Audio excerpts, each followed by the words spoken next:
La méditation que je vous propose, c'est pour encore et encore prendre conscience de notre conscience et la grande valeur inestimable de notre conscience, pour prendre conscience de cette nature éternelle, cette nature unique de nous-mêmes, au-delà du corps, au-delà des pensées, au-delà de tout ce qui est visible à travers le sens. C'est un chemin de conscience vers la conscience.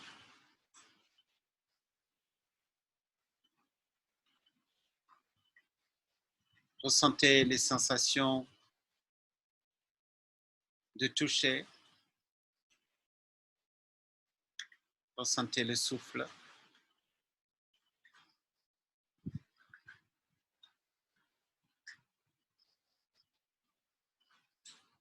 Réalisez la plus grande valeur de souffle.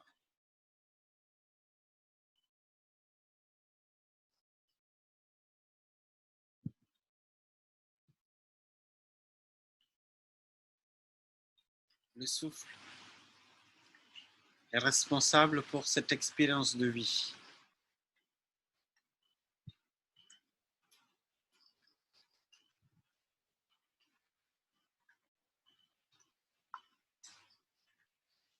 Le corps,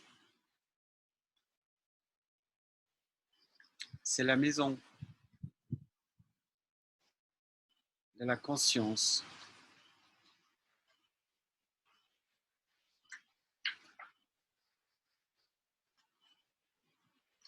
Entre le corps et la conscience, le souffle bascule.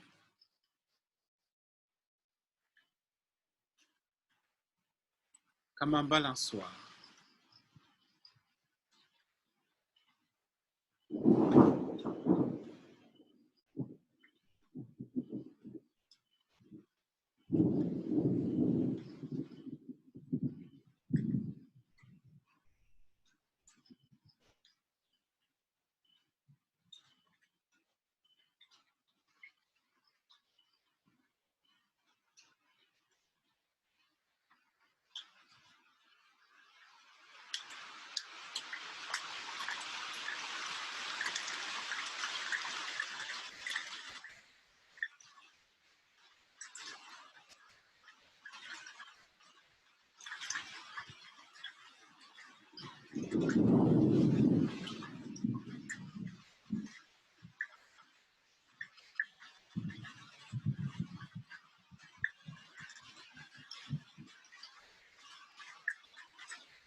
Tout ce qui existe est éclairé par vous-même, votre conscience.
Avec toute votre attention accrochée sur le souffle.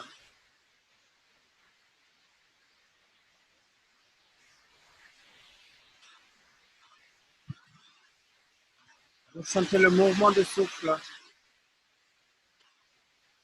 entre les sourcils.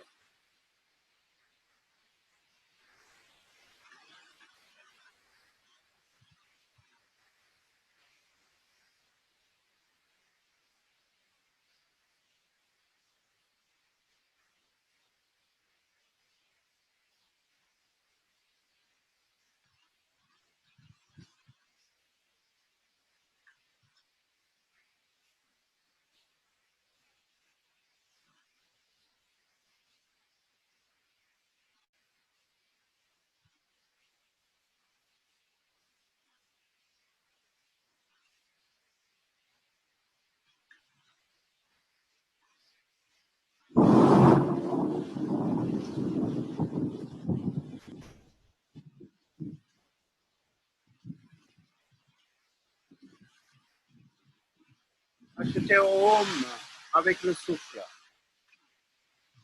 Maintenant, prononcez Om.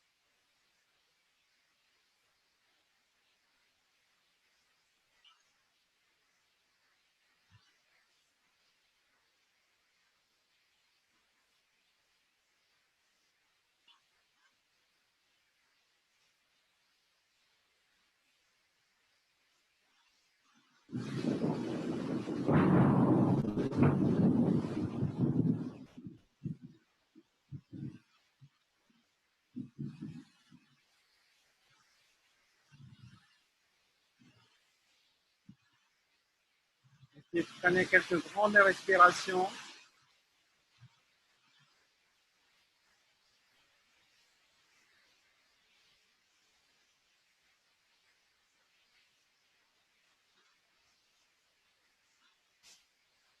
Puis de nouveau, chantez Om 3 fois à haute voix. Inspire.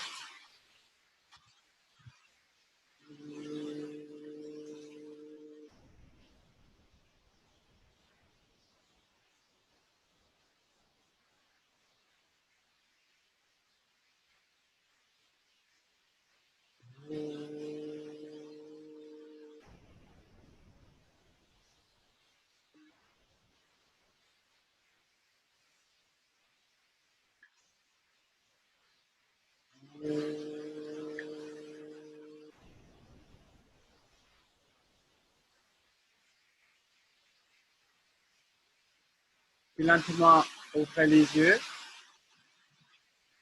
et chauffez les mains. Touchez le corps tout entier.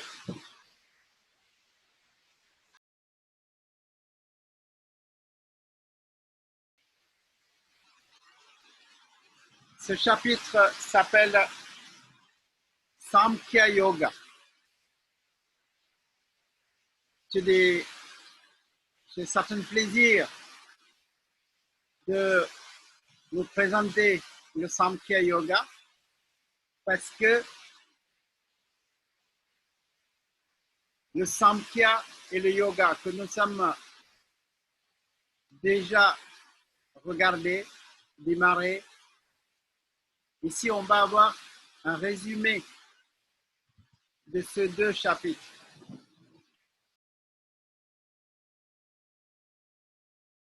Le chemin de Samkhya, c'est le chemin de pure observation. Le chemin de yoga, c'est avec effort. Avec effort, on va arrêter la pensée pour pouvoir atteindre le calme intérieur, pour pouvoir percevoir le Purusha. Alors, donc, les contextes, comme c'est raconté dans la Bhagavad Gita comme une histoire, on va rencontrer le début de ce chapitre Arjuna, qui représente vous et moi, qui représente la pensée dans un état d'immense tristesse. Donc, le début de ce chapitre, on va rencontrer Krishna qui représente l'intelligence cosmique.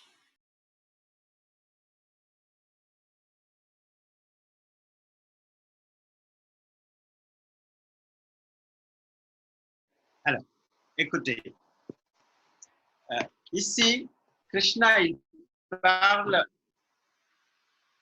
dans le même niveau qu'Arjuna. Il dit, parce qu'Arjuna, il est venu pour la gloire. Et il pense que à travers cette guerre, il va gagner la gloire. Et s'il meurt, il va arriver au paradis des combattants.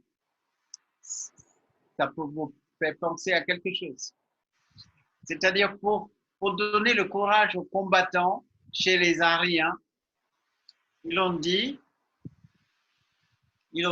si tu gagnes, tu hériteras la terre. Et Aryen. Et Krishna, il représente aussi l'enseignement de Dravidien. Donc, dans toutes les représentations, si vous regardez, Arjuna et Krishna sont contrastés par les couleurs.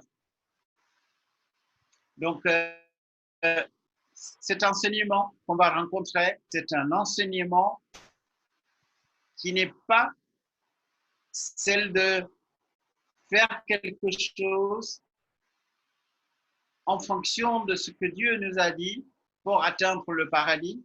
Si on refuse, on va descendre dans l'enfer. Donc, Arjuna vient avec cette pensée.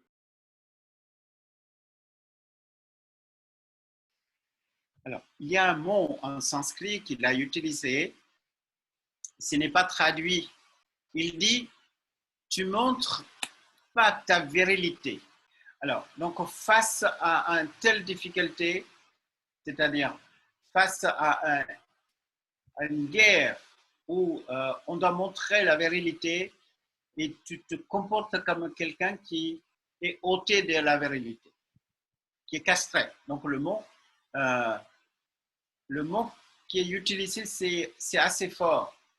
Pourquoi tu te comportes comme quelqu'un qui est castré? En fait, Arjuna a mis Krishna dans un contexte de danger.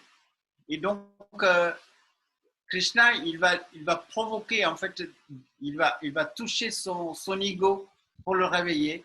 Donc, c'est ça qu'on voit dans le 3e verset.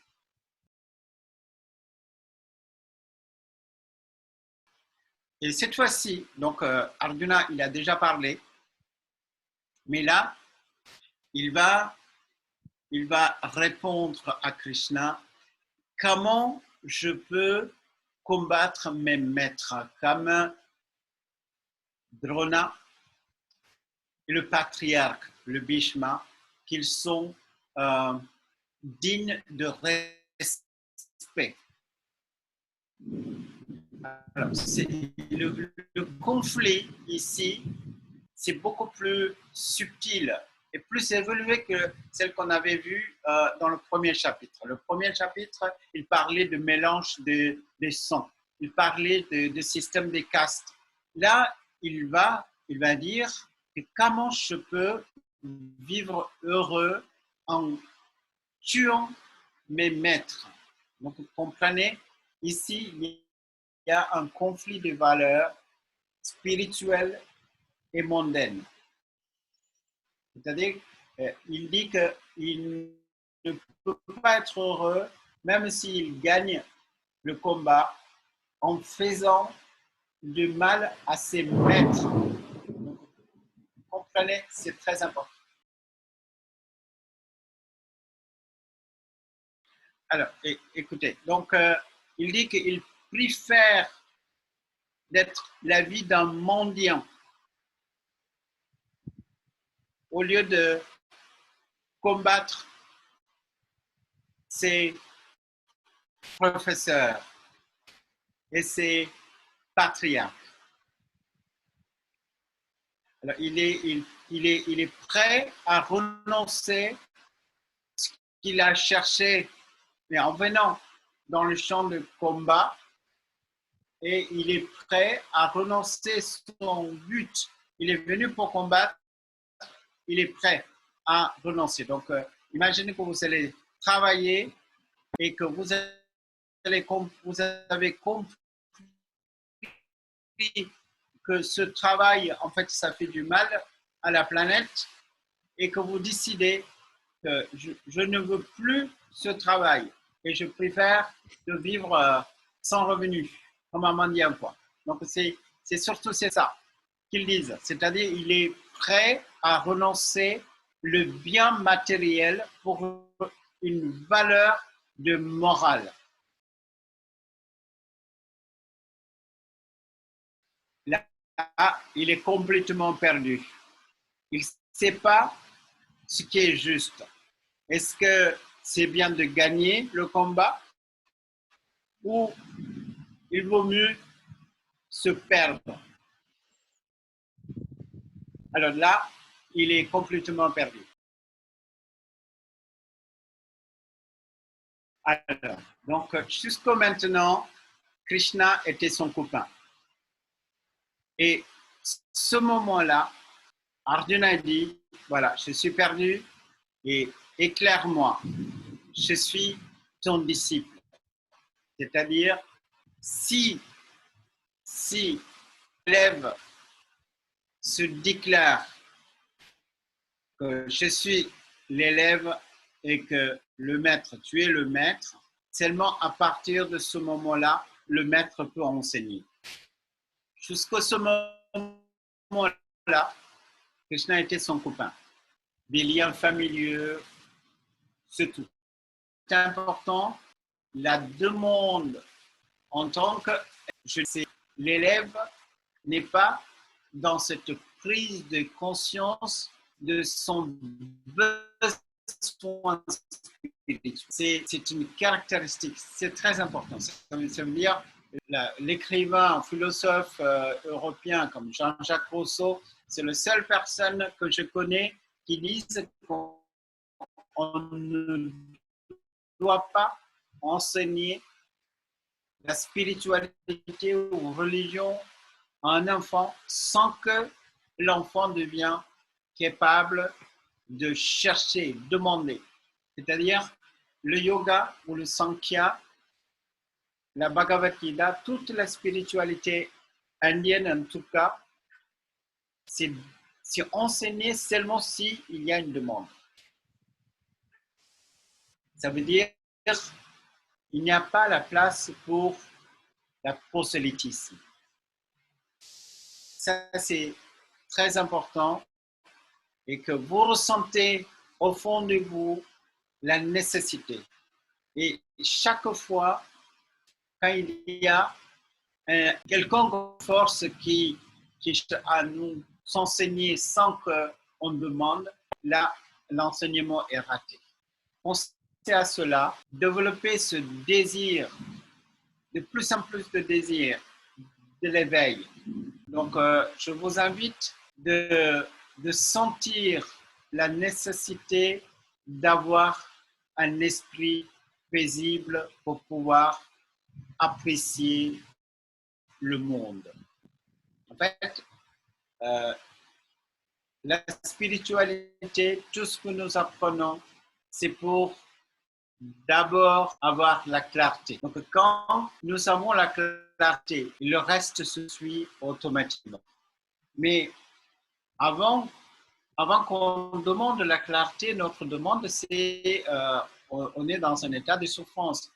Donc, quelqu'un qui vient, qui dit, voilà, je souffre, j'ai plein de raisons pour rire, conseil que le yoga donne, d'abord trouver la paix. Une fois que les nuages de pensée disparaissent, et on va comprendre que la solution, on peut trouver par nous-mêmes. Et donc, ça, c'est principal. Et maintenant, Krishna va parler. Donc, avant que Krishna parle, et il y a la parole de Sanjaya qui raconte ce qui se passe. Comprenez?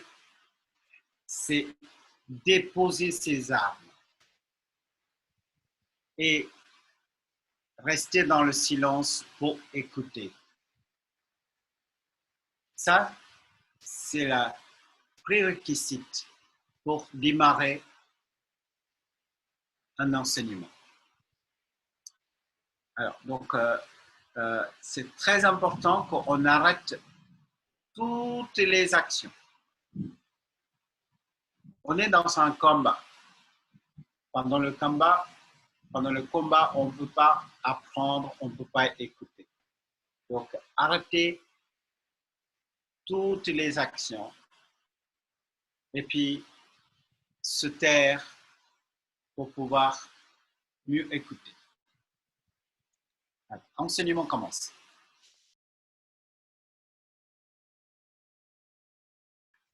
Il est important de porter attention à ce petit sourire.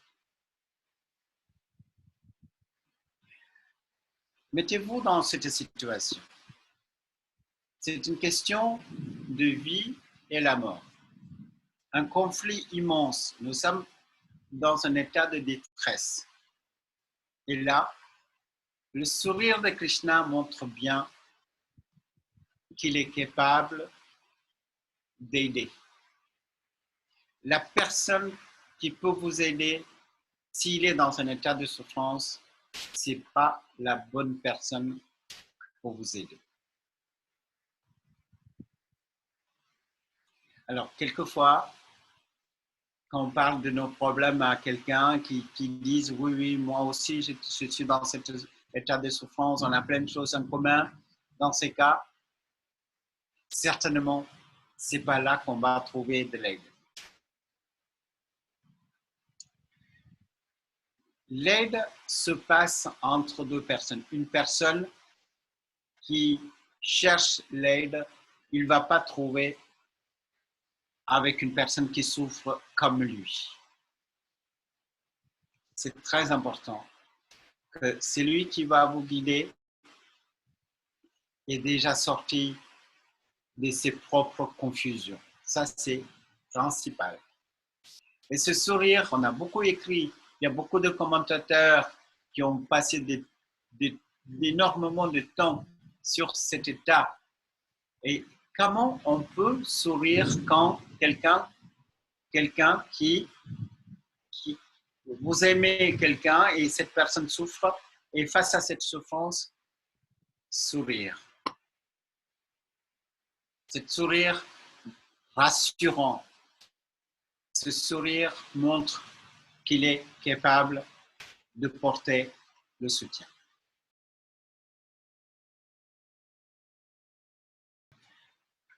Alors, pourquoi les sages ne pleurent pas sur ceux qui vivent et ceux qui sont disparus? La sagesse que nous présentons à travers la Bhagavad Gita, c'est de l'ordre de transcendance. Alors, il est pas facile de comprendre. Ce n'est pas une philosophie. On n'est pas en train de montrer comment se débrouiller dans la vie. Ce n'est pas du développement personnel. Ce n'est pas des recettes pour trouver le bonheur ou réussir. Ce n'est pas la vente d'un espoir dans le paradis plus tard. Donc ici, comme vous avez déjà vu avec moi, le Samkhya, c'est un chemin de connaissance de soi. Alors le sage, ça veut dire c'est lui qui connaît le Purusha. La nature de notre soi est éternelle. Une fois qu'on a vu celui qui est vivant ou celui qui est mort, pour lui, réaliser, il n'y a pas de différence. C'est pour ça que le sage qui ne pleure pas sur celui qui est vivant et celui qui est mort. Rappelez que j'avais dit, si vous avez rencontré quelqu'un, il existait déjà en vous. Je vous avais dit, tout ce qui est manifesté existait avant la manifestation dans le Mula Prakriti. Le sage, en fait, il sait que c'est une alternance, apparition, disparition, apparition, disparition. C'est-à-dire, devant le scène, on voit des personnages, et après, il va passer derrière le rideau, et puis il recommence à apparaître, et puis disparaître, comme jour et nuit.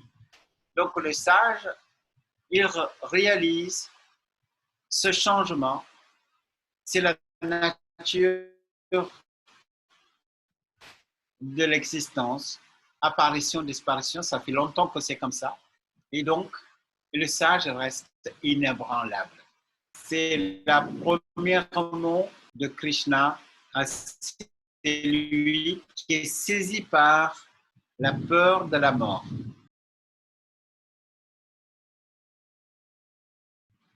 Alors, donc, il explique ce qu'on vient de dire, c'est-à-dire tout ce qui existe aujourd'hui, c'est déjà existé avant, ça existera après.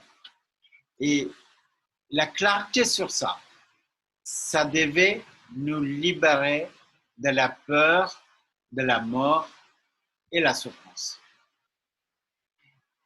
C'est-à-dire, ça va nous aider à créer le détachement. C'est pour ça que c'était bien qu'on avait déjà vu Samkhya. Et maintenant, vous voyez le Samkhya, la même idée, après quelques milliers d'années. Mais je dis bien quelques milliers d'années. Le Samkhya est écrit il y a 10 000 ans. Et puis, la Bhagavad Gita, 5 000 ans après, on redit la même. Et Krishna, donc, on avait déjà vu nous-mêmes notre corps évoluer. Votre corps évolue au cours des années. On obtient un enfant, adolescent, adulte, et après le troisième âge, et un jour, on va disparaître. Le corps évolue. Et celui qui est né, c'est sûr qu'il va disparaître. Et celui qui est disparu, c'est sûr qu'il va réapparaître. Comprenez la pensée? Cette pensée va développer, si vous adhérez à cette pensée, ça va nous donner un incroyable détachement. C'est un détachement qui va nous aider à contrôler la pensée. Là, on parle d'autre chose. La souffrance psychologique, la réponse est donnée. Parce que Arjuna, il n'est pas quelqu'un qui souffre de la douleur. Une guerre, ça veut dire il y a la douleur physique. Parce que c'est le combat, c'est vraiment c'est dangereux. Et le conflit de Arjuna, c'était plutôt des valeurs. Donc ça, la réponse est déjà donnée. Donc on ne peut pas tuer quelqu'un. Personne n'est vraiment et personne meurt vraiment. Nous sommes non nés. Le corps, même le corps, en fait, c'est une apparition et disparition. Donc l'être qui anime le corps, il n'apparaît pas, il ne disparaît pas, il est toujours là où il est. Donc là maintenant, ça c'est une vérité bien établie. Quand on regarde notre corps qui évolue et nous parle de la souffrance physique, chaleur, froid, plaisir, douleur. Ainsi, tout au long de notre vie, il y a des conforts et des disconforts et encore des conforts et des disconforts. Et ça, c'est par une capacité de titiksha. Titiksha, c'est le mot sanskrit pour décrire la capacité pour pouvoir surmonter les difficultés. Difficultés physiques. Donc, à travers la pratique de yoga postural, par la pratique de yoga postural, on peut sortir de cette ambivalence. Quand il fait très chaud, on n'est pas bien. Quand il fait trop froid, on n'est pas bien. Le plaisir, douleur, ça, c'est uniquement fait partie de notre système nerveux. Et ça, c'est une stimulation. Les stimulations, ça passe. Donc, il demande de développer l'endurance vis-à-vis des sensations sensorielles agréables ou désagréables.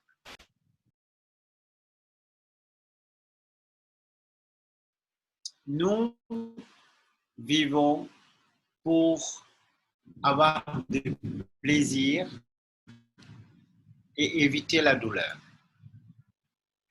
Tous nos objets de sens, quand vous mangez quelque chose de bon, ça donne du plaisir.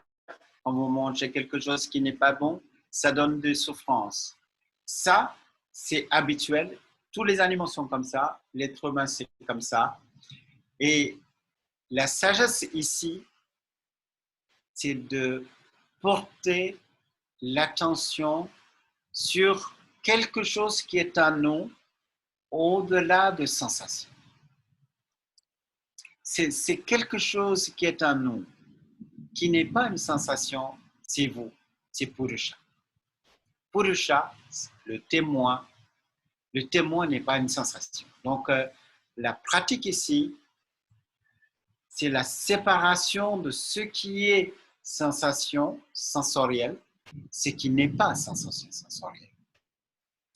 Le moment où vous arriverez à séparer les deux, c'est comme si vous êtes sur les plages, il y a des vagues face à vous et le sable.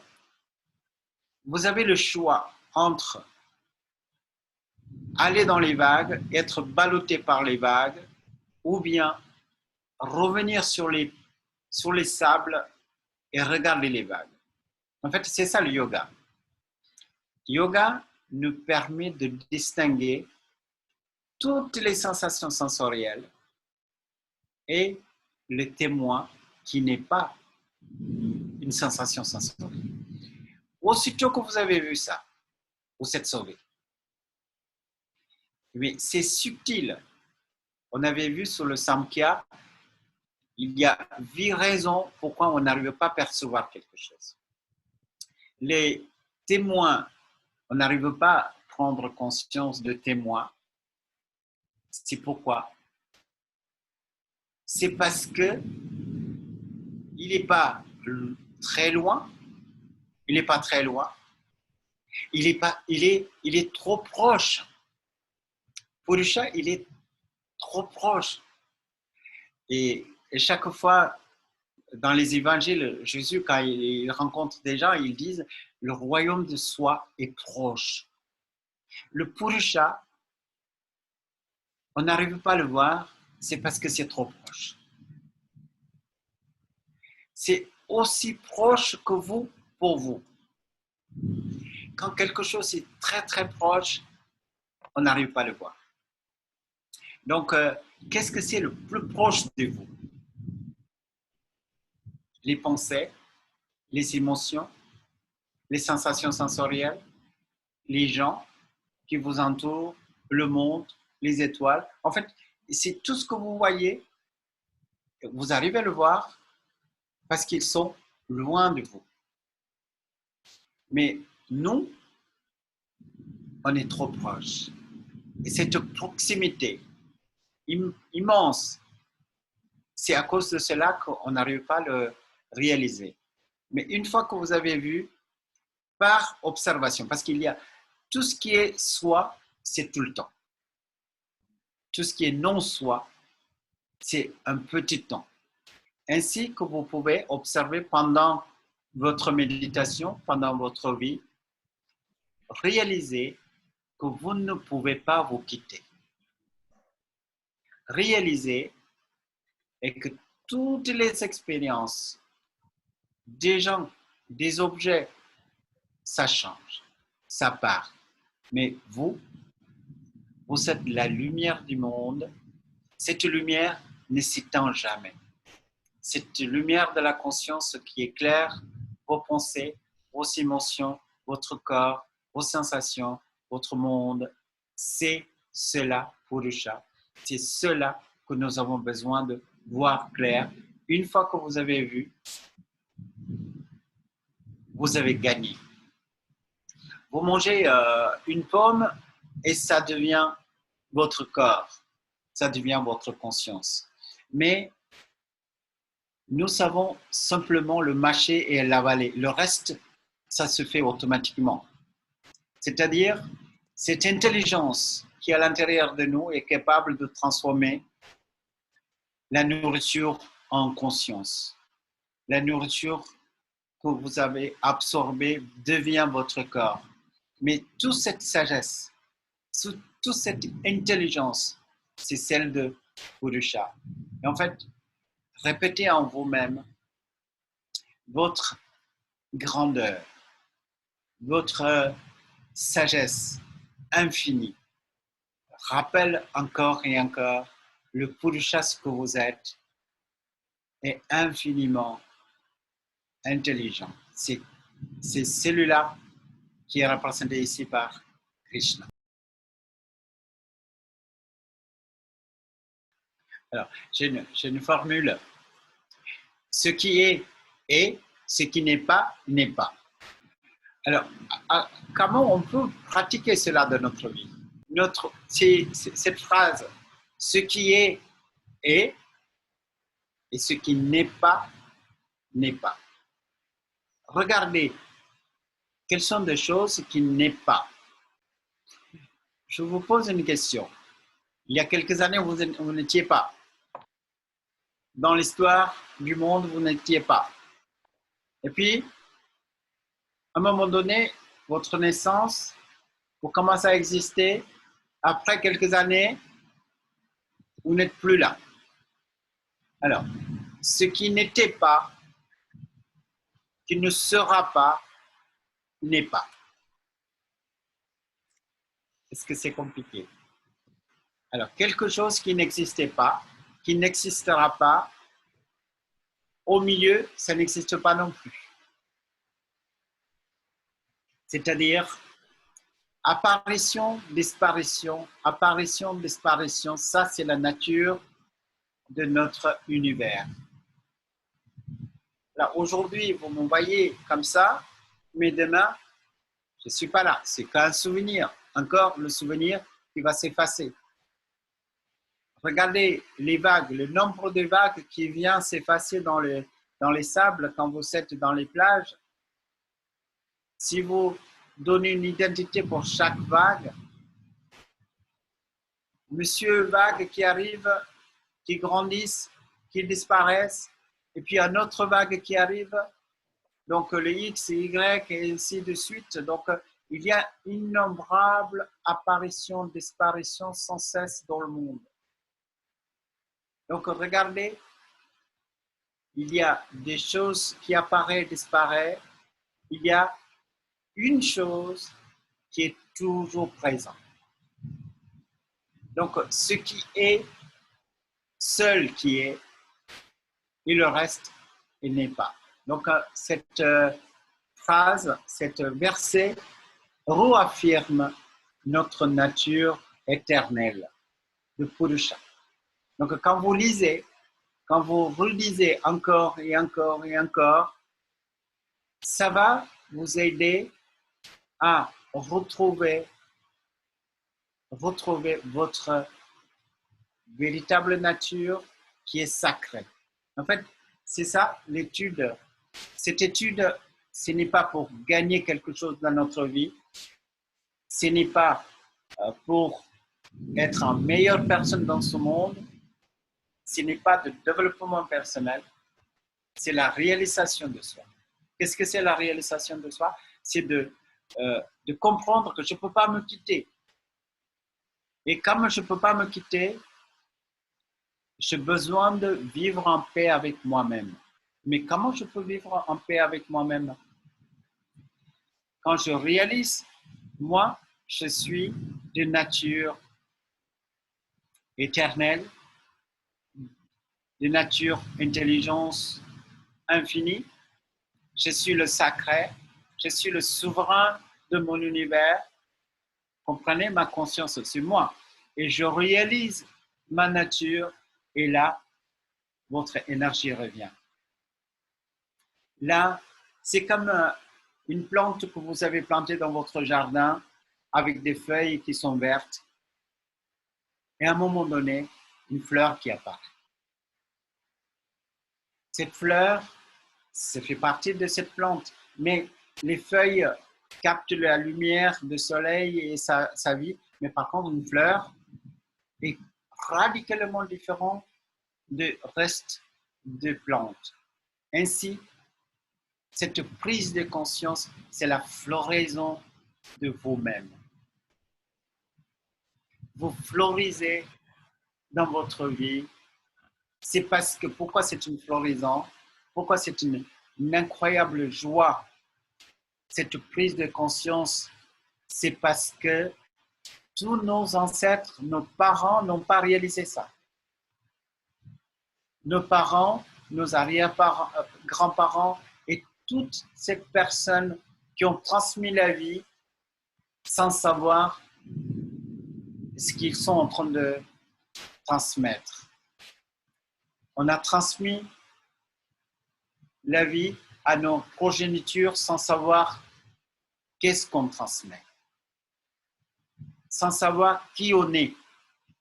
En fait, si vous découvrez ce que vous êtes, et là, vous avez plus de bonheur parce que vous répondez les frustrations de tous vos ancêtres.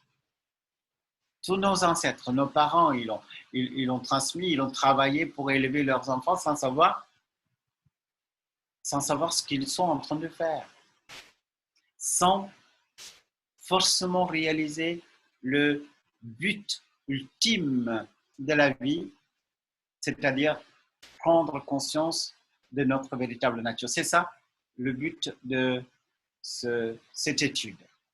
Donc, nous sommes déjà à 18 heures. J'aimerais bien lire encore un autre verset, très rapidement. Alors le 17.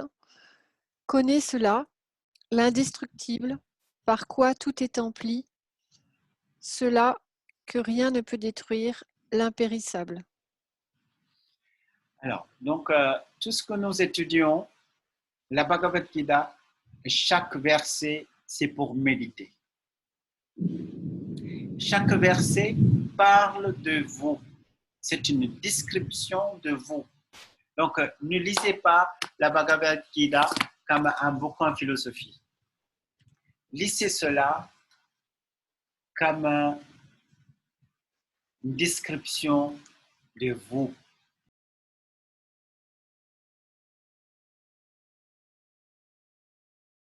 Prenez, il y a 84 000 postures.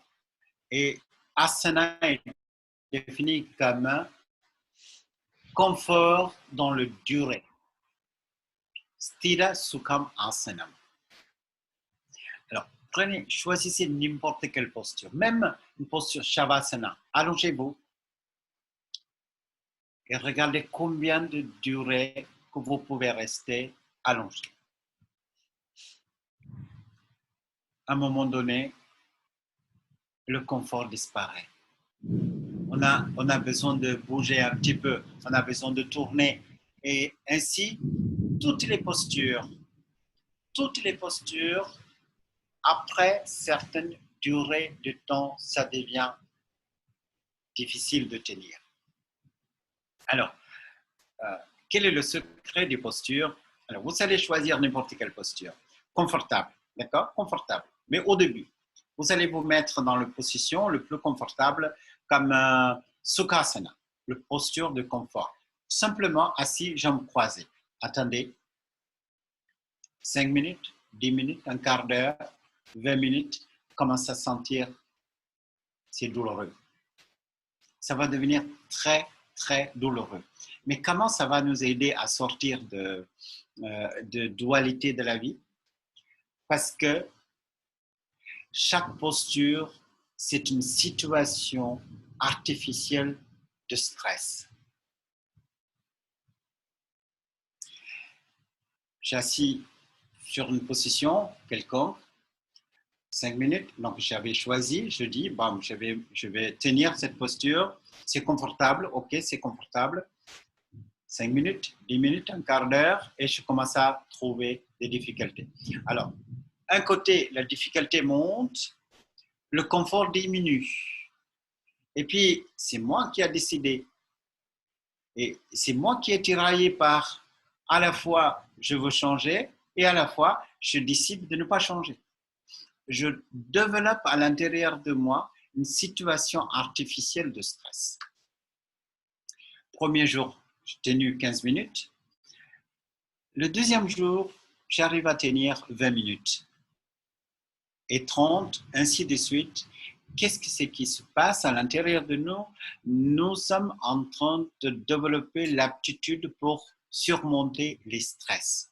Le stress, c'est quand nous sommes face à deux messages contradictoires. Je veux et je ne veux pas. J'ai envie, je n'ai pas envie. C'est tiraillement intérieur. C'est tout le temps dans notre vie. Ainsi, chaque posture va vous donner la capacité d'aller au-delà de conflits intérieurs. Alors, c'est pour cela, pratiquer les postures en sachant que toutes les postures sont confortables pendant certaines durées. Après, ça devient, c'est plus confortable. Ainsi, vous pouvez augmenter votre capacité de dépasser le stress.